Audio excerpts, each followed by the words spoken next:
Assalamualaikum warahmatullahi wabarakatuh. Alhamdulillah Rabbil alamin. Wassalatu wassalamu ala asrafil anbiya'i wal mursalin Sayyidina wa habibina wa maulana Muhammadin wa ala alihi wa sahbihi ajma'in. Yang kami hormati Bapak dosen pengampu mata kuliah Filsafat Ilmu, Bapak Nur Hamid M. Hum. Kami dari kelompok 4 yang beranggotakan saya sendiri Heru Pratama dengan NIM 53020210056 dan rekan saya Hasna Syanas Ulaya dengan NIM 53020210054 dan Muhammad Mutaqin dengan NIM 53020210055. Di sini kami akan memaparkan secara singkat sejarah perkembangan filsafat ilmu yang dibagi dalam 4 periodisasi. Yang pertama yaitu zaman Yunani kuno, yang kedua zaman abad pertengahan, yang ketiga zaman modern, dan yang keempat zaman kontemporer. Lalu pembahasan yang pertama yaitu zaman Yunani kuno, di mana dalam zaman tersebut dikenal dengan zaman filosofi alam. Mengapa? Karena pada saat itu para filosof itu hanya memikirkan besar soal alam. Dalam zaman ini dikenal dengan pemikiran kosmosentris, di mana para filosof itu menanyakan atau memikirkan asal muasal terjadinya alam semesta ini, atau unsur awal itu berasal dari apa. Nah, dalam zaman Yunani kuno ini itu terekam sejarah filosof pertama yaitu Thales, di mana dia dikenal dengan bapaknya filosofi Yunani. Dengan pemikirannya yaitu dia mengatakan bahwa segala sesuatu atau asal muasal terjadinya alam semesta ini itu berasal dari air.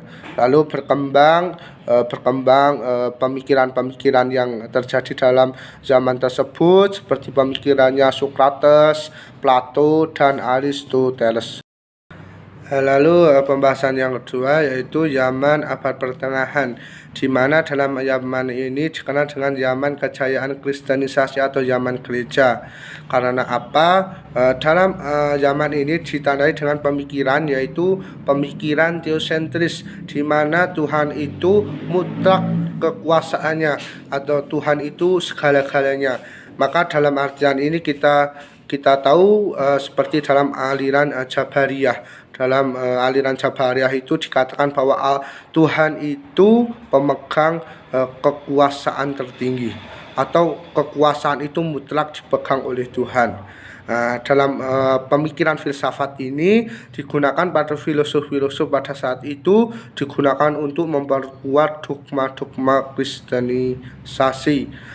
Yang kita tahu bahwa pada zaman tersebut terkenal dua filosofnya yaitu Agustinus dan Thomas Aquinas. Lalu yang berkelanjutan, bertambahnya waktu itu muncullah suatu pemikiran yaitu antroposentris, di mana berbalik arah dengan teosentris, yang dulunya itu Tuhan sebagai pemegang kekuasaan yang mutlak, tetapi dalam pemikiran antroposentris itu dikatakan bahwa manusia itu segala-galanya, bahwa manusia itu sumber kehidupan, atau yang kita tahu bahwa aliran tersebut kita namai dengan aliran Qadariyah, bahwa segala sesuatu itu berada di tangan manusia. Lalu dalam peralihan dari zaman abad pertengahan ke abad modern itu ditandai dengan era Renaissance yang akan dijelaskan oleh pemateri selanjutnya. Selanjutnya adalah filsafat abad zaman modern. Filsafat zaman modern kelahirannya didahului oleh suatu periode yang disebut dengan Renaissance dan dimatangkan oleh gerakan Aufklärung di abad ke-18 itu. Di dalamnya mengandung dua hal yang sangat penting. Yang pertama, semakin berkurangnya kekuasaan gereja. Yang kedua, semakin bertambahnya kekuasaan ilmu pengetahuan. Nah, pengaruh dari gerakan Renaissance dan Aufklärung itu telah menyebabkan peradaban dan kebudayaan zaman modern itu berkembang dengan pesat dan semakin bebas dari pengaruh otoritas dogma gereja. Nah, filsafat abad modern ini memiliki corak yang berbeda dengan periode filsafat abad pertengahan. Perbedaan itu terletak terutama pada otoritas kekuasaan politik dan ilmu pengetahuan. Jika abad pertengahan otoritas kekuasaan mutlak dipegang oleh gereja dengan dogma-dogmanya, maka pada zaman modern otoritas kekuasaan itu terletak kemampuan akal manusia itu sendiri.